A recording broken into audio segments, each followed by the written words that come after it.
semuanya, ketemu lagi ya, kita akan ngobrol-ngobrol lagi. Karena akhir-akhir ini aku sibuk dengan video-video kimia. Nah, kali ini kembali lagi saya akan bercerita tentang pengalaman nyata, tentang cerita dari negeri Sakura. Tentunya temanya malam ini sangat menarik loh, yaitu struggling kuliah S2 sampai S3 di Jepang.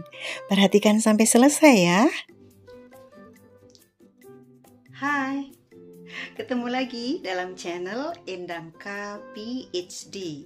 Dan di dalam channel ini pasti ada pembelajaran yang menarik ya. Kadang cerita dari negeri Sakura, tetapi sambil belajar Nihongo atau bahasa Jepang ya.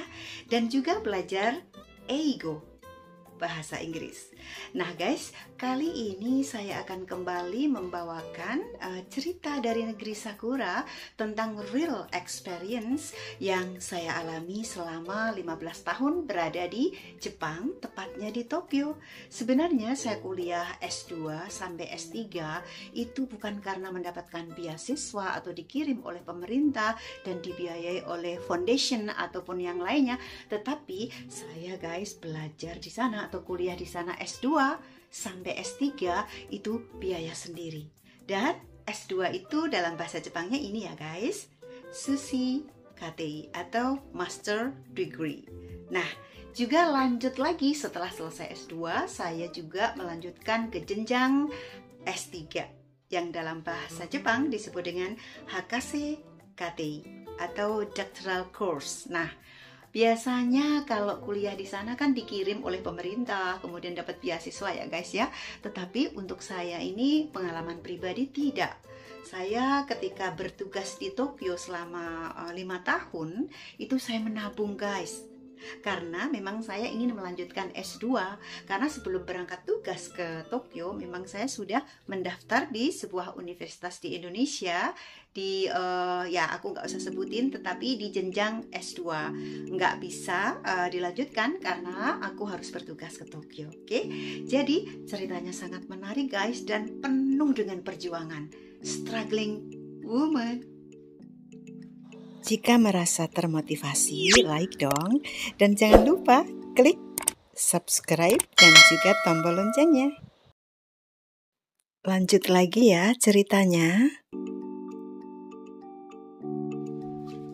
Oh ya, sebelumnya untuk teman-teman saya yang bukan orang Indonesia, okay, for my foreign friends, you can click the subtitles feature and you choose the language you want, English or Japanese. Oke, jadi di sini akan saya berikan satu subtitle baik bahasa Jepang maupun bahasa Inggris. Jadi temanku yang tidak berada di Indonesia, mungkin ada di Romania, ada di belahan bumi yang lain, bisa melihat saya dan bisa klik dengan terjemahan sesuai dengan bahasanya ya, mungkin bahasa Inggris yang bersifat universal. Oke, saya awali ya guys ya, bahwa kuliah S2, S3 yang ingin saya ceritakan ini tentunya inginlah ya saya memotivasi generasi muda Indonesia agar tidak merasa nggak mungkin deh kayaknya saya tuh kuliah di luar negeri, atau nggak mungkin saya kuliah di Jepang dengan bahasa yang sesulit itu. Jangan seperti itu. Saya juga tidak pernah membayangkan guys bahwa saya akan bisa lulus S2 dan S3 itu dari universitas yang ya terkenal sulit lah untuk masuknya gitu ya, yaitu yang untuk S2 saya kuliah di Tokyo Institute of Technology.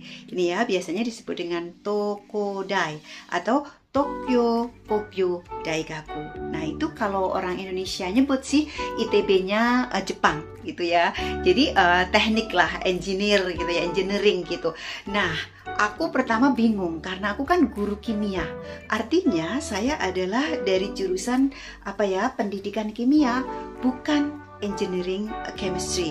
Jadi saya bingung gimana nih caranya. Nah guys, saya pertama kali tahun keempat bertugas, saya sudah mencari profesor. Jadi karena kalau mau kuliah S2 di sana, yang pertama adalah mencari profesor. Dimana di sana itu nanti kita under supervisor itu kita harus mencari terlebih dahulu. Nah, disinilah letak perjuangannya. Pertama kali saya menulis surat dalam bahasa Inggris ke 36 profesor.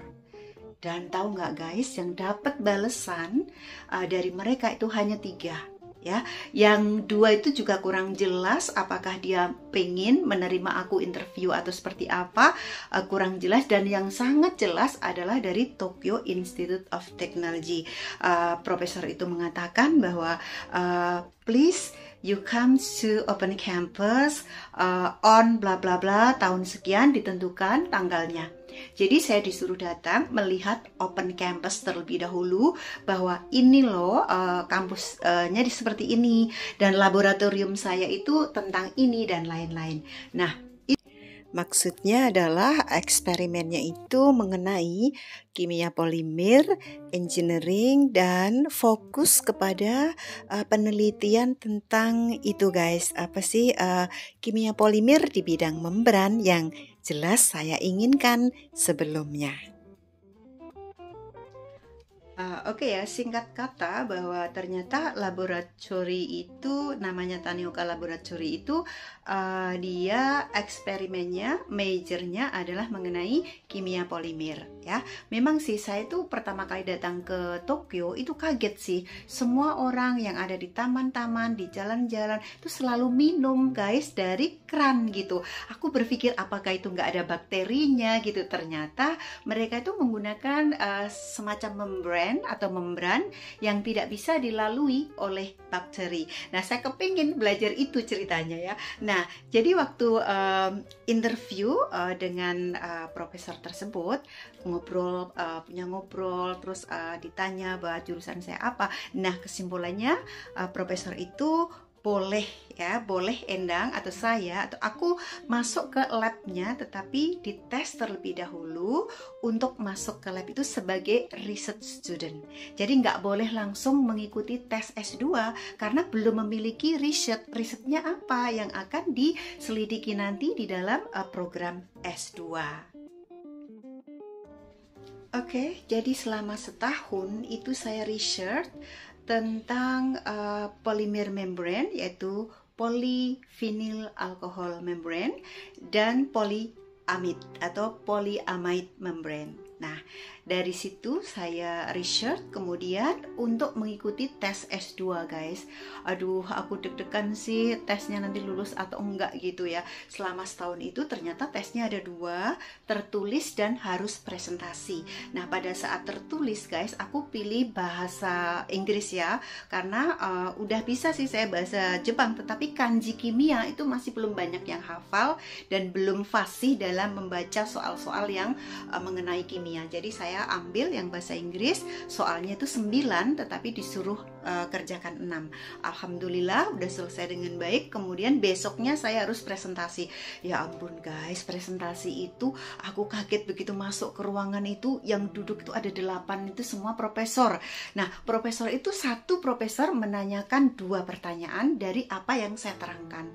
Dan alhamdulillah guys, jadi saya lulus tertulis dan juga lulus dalam presentasi riset yang selama setahun itu saya selidiki. Akhirnya jadilah saya mahasiswa S2 Tokyo Institute of Technology. Nah, aku lihat, satu semester 37 juta. Oh my god. Terus di sana itu guys, beras aja sekilonya kan 70.000. Jadi aku ngitung-ngitung, tapi cukup nih.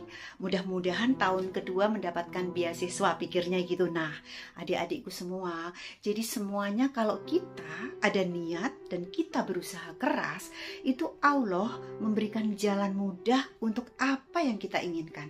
Bener, ini pengalaman real ya. Jadi pada saat saya berpikir satu semester 37 juta dan saya pertama kali membayar semester pertama, itu saya juga alhamdulillah karena tabungannya selama 5 tahun masih cukup lah, masih lebih banyak lah gitu ya.